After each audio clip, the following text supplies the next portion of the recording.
All right. What's going on, everybody?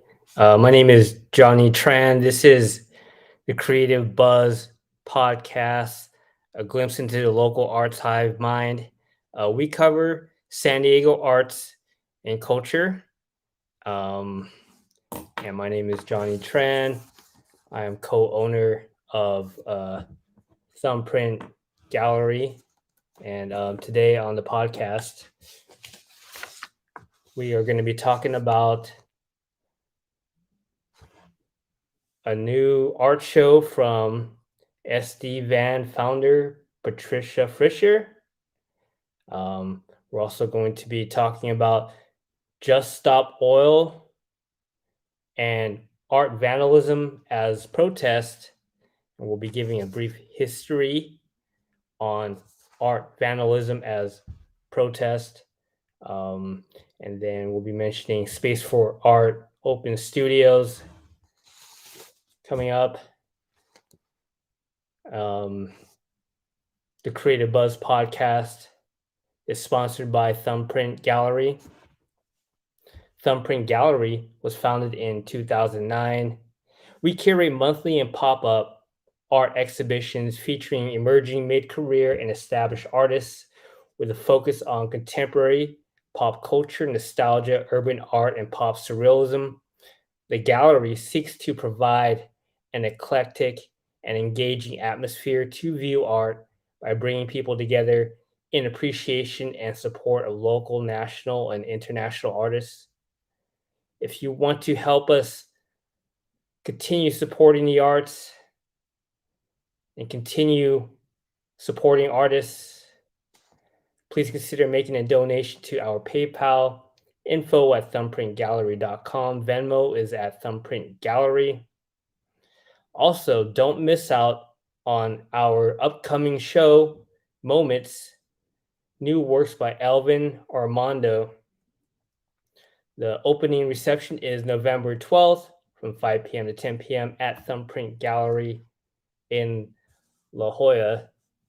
And here you can see a flyer for Moments. It's a solo art exhibition by Elvin Armando, local artist, an amazing painter. So please come check it out November 12th from 5 p.m. to 10 p.m. Is the opening reception, but the show will be open will be on display until December 3rd. So even if you cannot come out for the opening reception, we are open every Saturday from 12 p.m. to 4 p.m. as well. All right.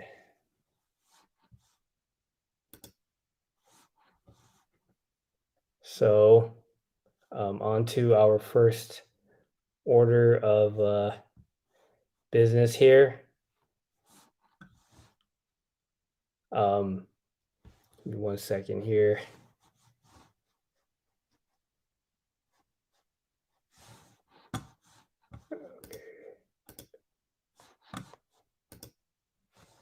So Patricia Frischer, many of you will know her as the founder of San Diego Visual Arts Network. And I think it's kind of, she's usually supporting other artists, but now she is displaying some of her own art, and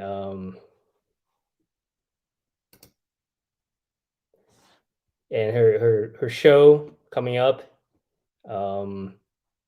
is titled In Record Time.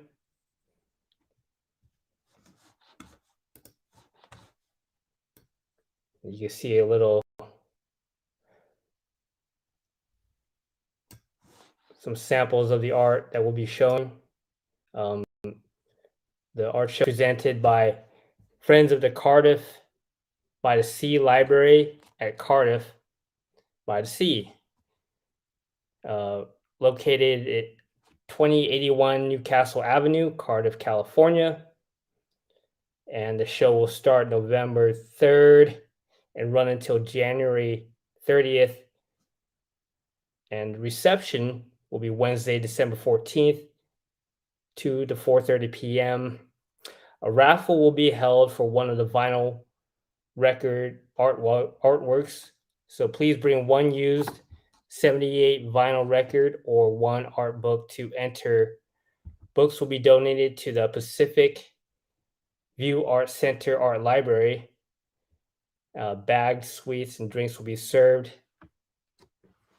This exhibition, In Record Time, is not a retrospective of Patricia speaking now, my 50 years of art making, but instead takes paintings created in the far and near past and puts them in a current day context.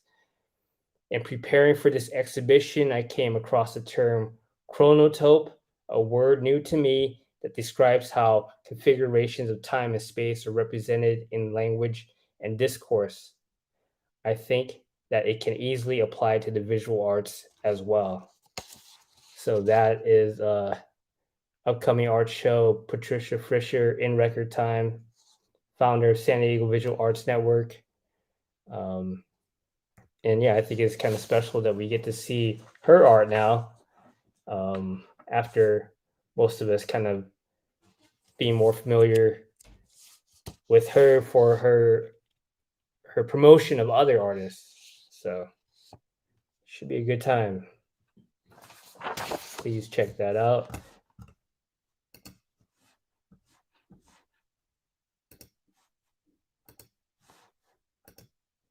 And also, another thing you should check out is our sponsor, Thumbprint Gallery. I just want to let you know that we do have a website with an online store, uh, thumbprintgallery.com. And don't miss out on the upcoming exhibition Moments, New Works by Elvin Armando, starting November 12th.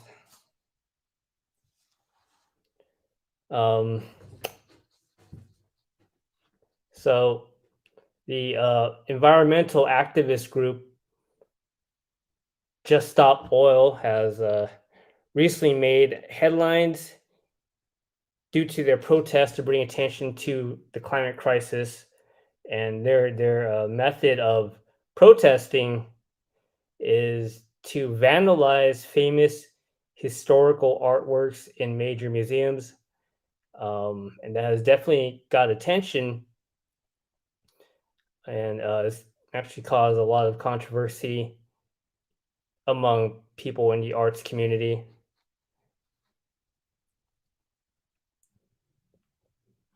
And one of their latest incidents was an attack on Johannes Vermeer's Girl with a Pearl Earring at the Mauritshuis Museum in the Netherlands in late October. So a video that was published on social media did show two men wearing Just Stop Oil t-shirts in front of the painting at the museum. And apparently one of them tried to super glue his shaven head to the artwork. I mean, I don't think that could have worked. Like, I don't know why would you do it like that. While the other emptied what appeared to be a can of tomato soup over him. And 10 days before that, Just Stop Oil activists had emptied a tomato soup can over Vincent van Gogh's sunflowers at the National Gallery in London. They also ended up gluing themselves to the wall. And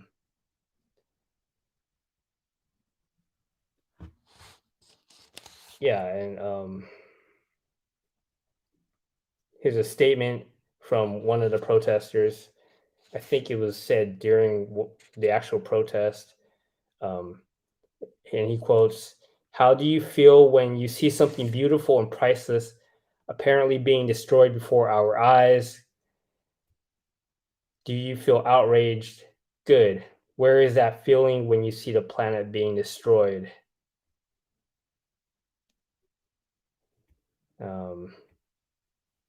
So I'm going to show you video of one of the protests. I think this is what it is.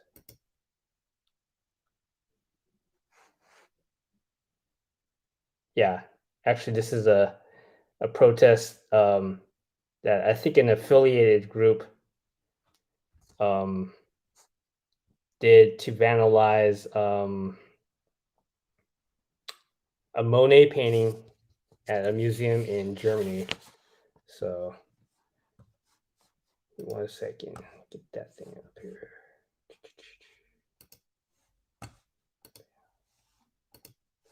All right, check this out.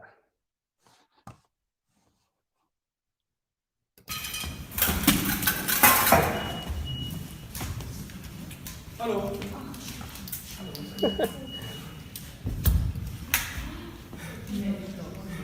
Wo wollen Sie kommen? Menschen hungern. That's how he said hello. Menschen sterben. Wir sind in einer Klimakatastrophe. Und alles, wovor ihr Angst... Oh, hold on. Let me read you what they're saying. Some people are just on the podcast here. Give me 1 second here. Okay.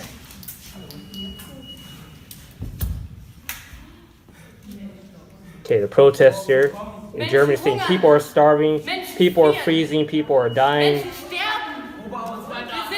We are in a climate catastrophe. And all you are afraid of is tomato soup. or mashed potatoes on the painting. Wisst ihr, wovor ich Angst You know what I'm habe? afraid of? Davor, I'm dass die afraid because Wissenschaft science sagt, tells us dass wir that we won't be able to feed our 2050 families in unsere Familien 2050. nicht werden ernähren können. Braucht es Kartoffelbrei auf einem Gemälde, damit ihr zuhört? Does it take mashed potato Dieses Gemälde painting? wird nichts mehr wert sein, Painting wenn is wir not uns going to um be worth Essen anything. We have to streiten fight müssen. over food. Wann ist der Punkt erreicht? When will you finally start Hallo. listening? Wann ist der Punkt erreicht, When will you finally und nicht einfach so stop doing weitermachen? business as usual? This All right. So, yeah. So there they were. Attacking the Monet painting. And making the point that yeah, like what good is the art if the earth is gone? I think that's what they're trying to say. And just to know the artworks were not damaged. So I do kind of get what they're trying to do.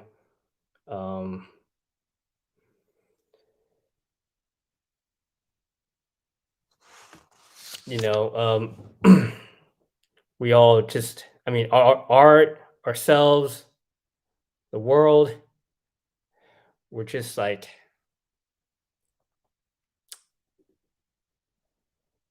we're all dependent on this planet.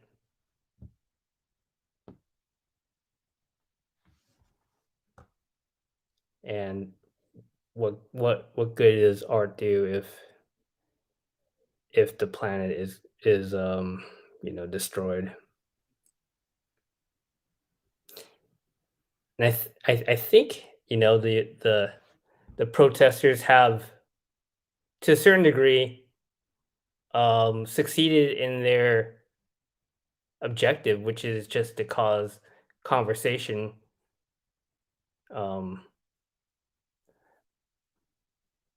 about the climate crisis. I mean, obviously they're not winning anybody over by doing this.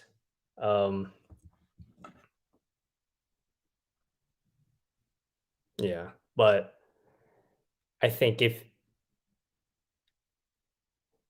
if you already believed in the climate crisis, I don't think this protest that you may not like will all of a sudden, have you become a climate crisis denier. So, although it's marginal, I think there was a net gain in the objective of trying to increase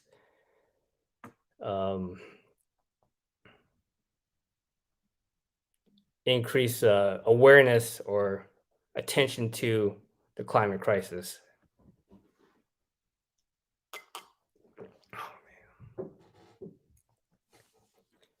So here's an explanation from the climate activists themselves on why they have taken these actions. Here's a video from Euronews. Give 1 second here.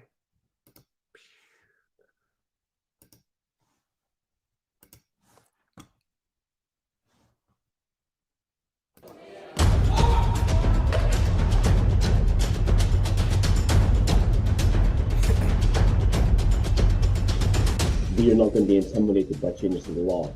They're irrelevant when we're trying to fight against thousands of people dying from cold this winter, 36 million people in East Africa dying from famine right now and because of droughts affecting their crops. When you're considering what we're fighting for, we're not going to be intimidated by changes in the law. Are you more concerned about the protection of a painting or the protection of our planet and people? We're a non-violent movement and we're peaceful protesters. So sure, we will cause disruption. We will, attack paintings and art, but only we're only doing this until the government make a meaningful statement that they will end new fossil fuel attitude in the UK. As soon as that happens, we're off the road, we'll move out the way. Mass civil resistance is how women got the vote, how African Americans got the vote, how we got the right to roam, health and safety laws in the UK, and gay rights. All this has come from massive resistance, and that's why it's so important that we take inspiration from them and follow the same sort of tactics. So, for example, the suffragettes, they slashed paintings, they actually quite violently destroyed them, and we're just trying to pull suit at a glass pane, or still trying to get the message across in the same way. What is worth more, art or life? There's still a place for culture. Art has a lot of power. All the great artists in the past were, quite radical and forward-thinking, and yet that's not being addressed in the same way in the climate crisis. There's so many people who still are way, way more outraged about that action than about 33 million people in Pakistan being displaced by floods. No government in the world right now is tackling this in the way it should be. We need coordinated levels of action and climate justice, and it's so far away from that right now. Still, so many countries are increasing more fossil fuel production when we do have the solutions there: insulation, public transport, and switching to renewable energies. I mean, the UK is an island. We could be using tidal power. You get over a tenth of our entire energy just from tidal power alone, and yet that's not even being considered. When you think about all the solutions that we have and how much they're being ignored and actively fought against, there's only one solution that really matters, and that's mass civil resistance.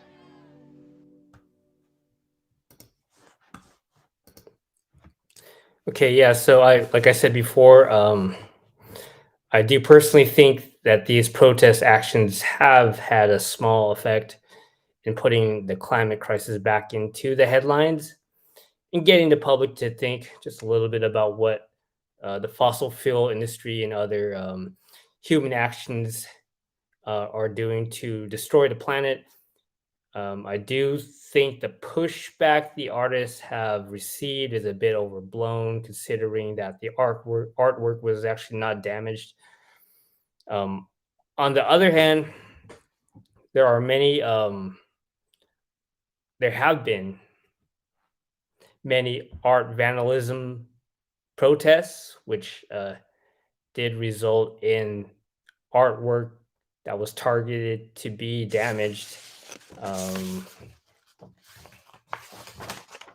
and one of these instances was on February 28th, 1974. Tony Shafrazi was the vandal, and he defaced Pablo Picasso's Guernica, which was hanging at the Museum of Modern Art in New York. And over the canvas, Shafrazi wrote the words "Kill all lies." Apparently, he was protesting against the release on bail of a lieutenant convicted in his role in the My Lai massacre during the Vietnam War. So here is a picture of the vandalism that occurred.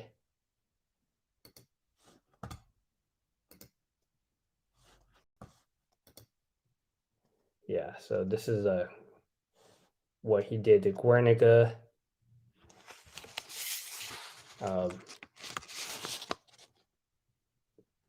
Pablo Picasso painting, which was actually the painting itself was anti-war, so in sentiment. So that's kind of interesting. And I think the guy that Tony, whatever his name is, Shafarzi, he's now, if I'm not mistaken, like a successful art dealer. I don't know if he got served any time or I don't know. Anyways, another politically motivated act of art vandalism happened in 1914 and was directed towards Rokeby Venus by Diego Velázquez. Yeah, so this is what happened to this one. This happened in 1914. Emmeline Pankhurst, leader of Women's Social and Political Union.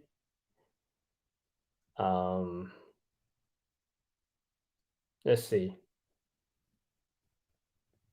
Oh no, Mary Richardson was the vandal, the protester, and she was protesting the violent arrest of Emmeline Pankhurst, who was the leader of the Women's Social and Political Union.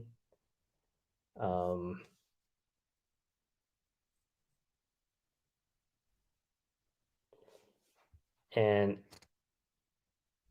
I think this has to do with suffrage, which is interesting because that's what the Just Stop Oil activists had mentioned in the interview. This is what Mary Richardson had to say. This is from Artland magazine. And the quote is, "I have tried to destroy the picture of the most beautiful woman in mythological history as a protest against the government for destroying Mrs. Pankhurst, who is the most beautiful character in modern history. Justice is an element of beauty as much as color and outline on canvas." All right. So I also wanted to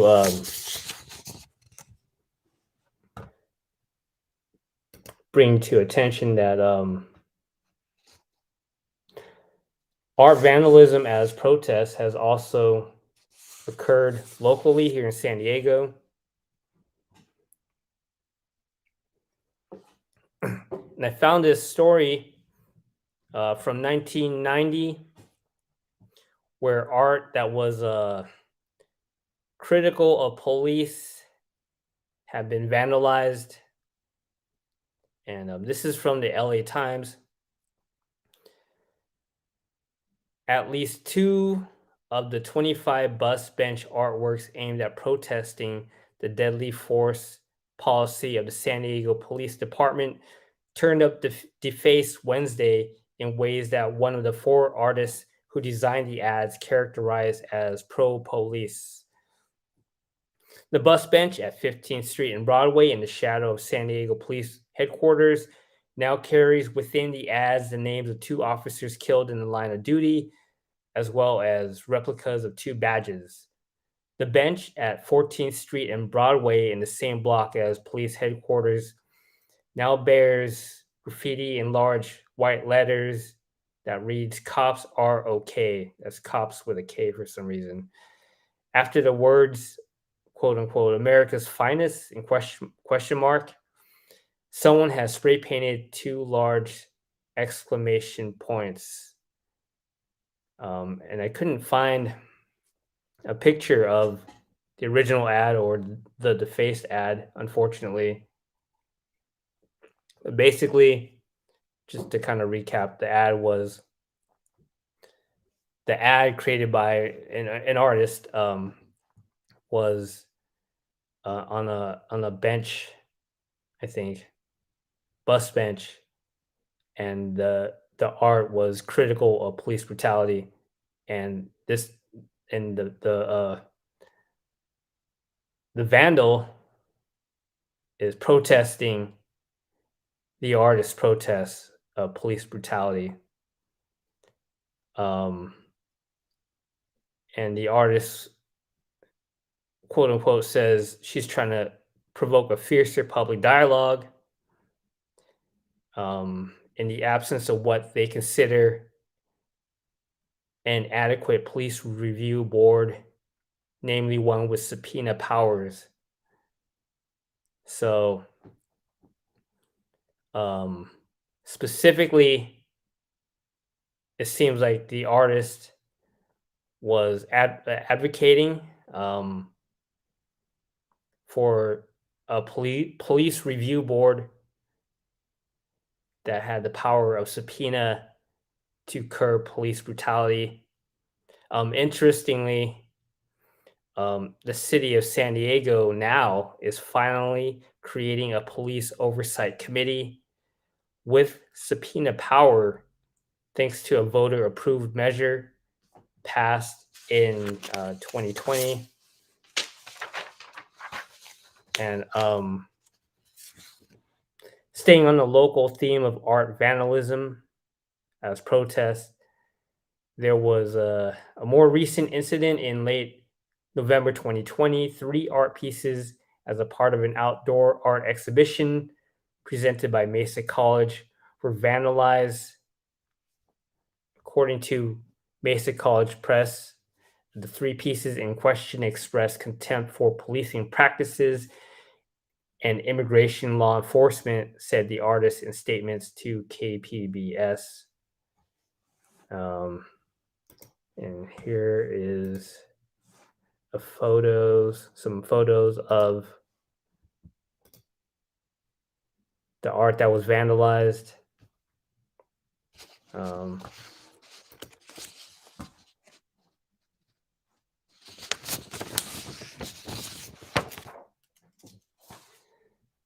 Yeah, so this is the vandalized piece of art. The art exhibition was outside because of it's pretty early on in the pandemic.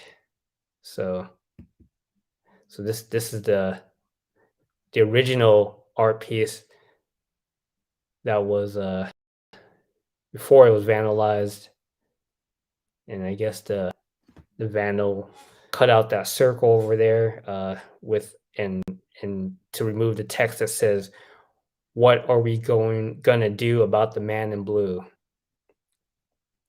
Um, Here is another um, art piece that was vandalized,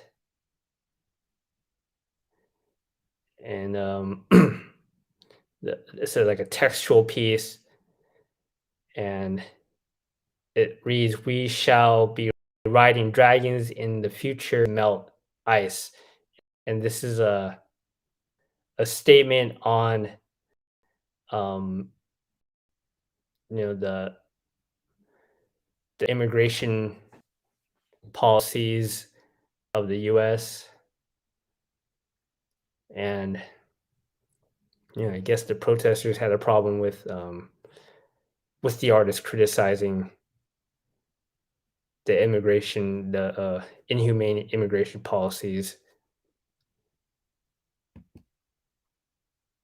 Okay, here's a photo of the whole piece here. Yeah, here's another one. A painting that got stitched up. Artist is Katie Carrion. Well, the last artist was John Calavita. That was the one about ice. And the first artist was Scott Gangelbach. Those are local artists. Oops.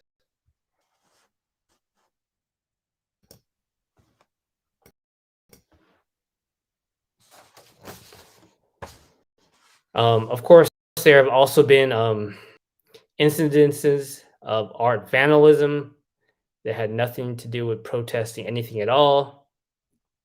This seemed to be the case with Michelangelo's sculpture Pieta. This is from Artland magazine. The damage to Michelangelo's Pieta at the hands of Laszlo Toth is certainly among the best known examples. The man, an Australian geologist, on 1972 Pentecost Sunday jumped on the statue and started striking it with a hammer, shouting, "I am Jesus Christ, I have risen from the dead." He managed to shatter the sculpture's left arm and disfigure her face. So I'm going to show you a picture of the damage that he did do.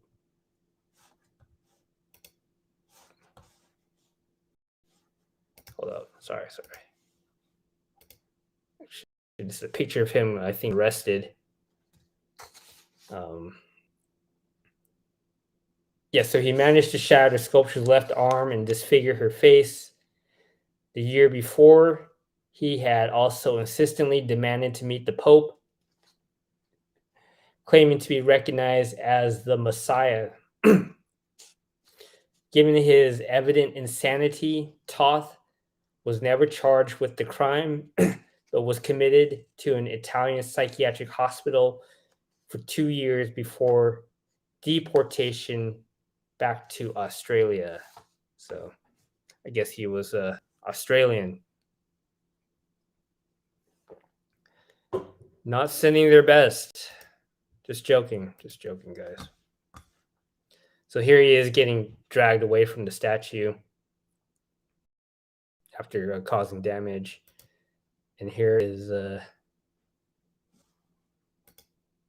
here's a disfigured face of the statue. On the left, you can see, the nose has been broken off. All kinds of chipped marble on the left there, and then on the right is what it used to be. I don't know if they restored it, or I don't know what they did with it. Repair it, but it's the damage. I think this is this is what this is. I don't know if this is restored or this is what it used to look like. But here's a full body of the statue. Oh, here's a picture of the hand that was cut off or smashed off with a hammer. Fingers are broken and missing. Yeah, I wonder how they fixed it if they did. That would be interesting to know.